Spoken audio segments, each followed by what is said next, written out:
I finally played the Modern Warfare 2 campaign and it is amazing, mostly. Let me explain. Now you're probably thinking, yeah, of course it's amazing, it's Modern Warfare, I expect nothing less. But if you played the multiplayer beta, you know that it wasn't exactly a friendly experience. Especially since Infinity Ward came out basically saying they would rather tank their sales than actually listen to the players. I thought that this would spread over to the campaign and it would be completely ruined. But I was shocked to discover that's not the case.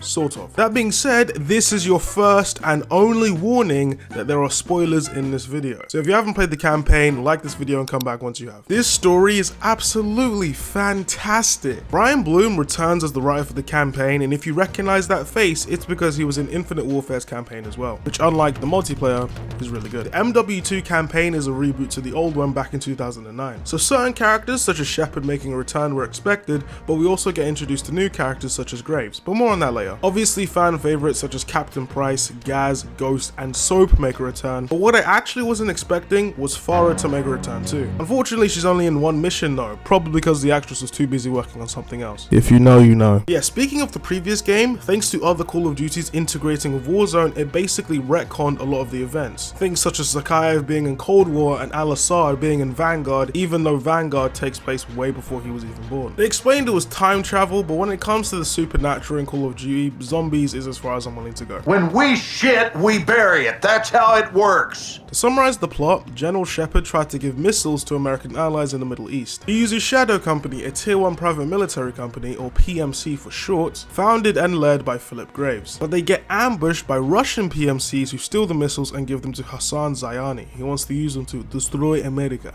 You will learn to respect me when your nation sees fire. Task Force 141 is split in half during the campaign, which I kind of didn't like, but you know, it made sense. Get to see Laswell do more in the campaign than just sit behind some cameras. Like when she snapped that guy's neck, I was surprised and scared at the same time. Don't fuck with what you want, I guess.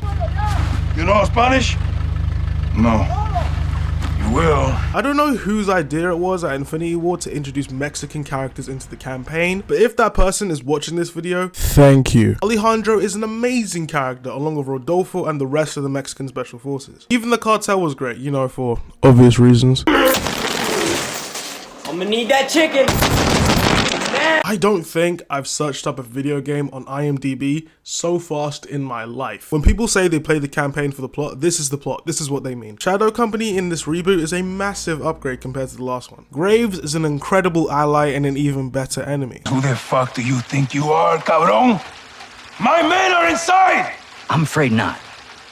Your men have been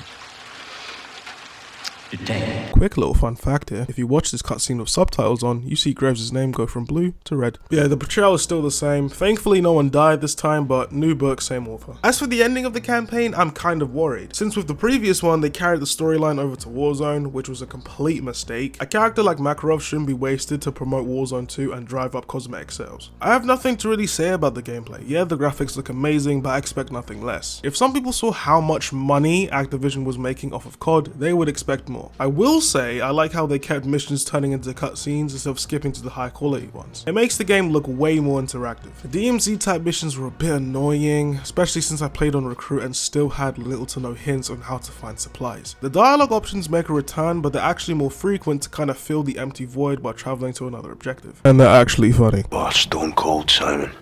Why has 2 legs and bleeds? What? Half a dog. Sorry I asked. Trash bin on your right. Time to take out the trash. Fucking hell. The story is definitely an improvement to Modern Warfare, but since it was corrupted by Warzone and Activision wanting to make more money, it kind of left some plot holes and loose ends that never got explained. Characters are amazing. I like how they introduce new characters and mostly maintain the story of the old ones. But I'm gonna need the El Nombre skin, okay, Activision? Gameplay wise, things are good. It's not like Infinity Ward are gonna do anything. They give 0 fucks about people complaining, so. In conclusion, I give it an 8.5 out of 10, but if you include Valeria, 1000 out of 10. Hopefully you enjoyed this video. If you did, make sure to leave a like and subscribe for more. And I'll see you next time where I'll be complaining about no radar on Modern Warfare 2 multiplayer. Bye now. I don't take orders anymore. Even the dogs in Las Almas know not to bark at me. Hey mommy, I'm a baby wavy. I want mommy Wami to give me white sauce from her juggy wuggies. Yummy. I want milky wilkies from mommy's booby woobies. I'm so silly willy. I took a poopy in the bed. Mommy, please help me clean it up.